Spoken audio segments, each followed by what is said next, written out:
Let's talk about heat. There are 3 types of heat that Anthem 1 controls in order to make sure Anthem light cards last up to 50,000 hours. The first is long tail heat. This is heat that builds up in the system and must be released through our complicated and very sophisticated heat sink so that you can operate Anthem 1 24 hours a day, 7 days a week, 365 days a year.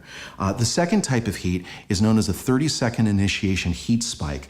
This is created because LEDs reach their maximum operating temperature the moment that they are turned on, but the heat sink is not usually ready to absorb heat. We've solved this with a sophisticated copper plate attached to our aluminum heat sink so that the moment that the system is turned on, the LEDs are brought back down to within range of their maximum operating temperature, and therefore they are never overheated. And the third has to do with front heat, a 5-millimeter pool of heat that resides right off the surface of the front of the LEDs and must be left open so that the heat can escape through convection.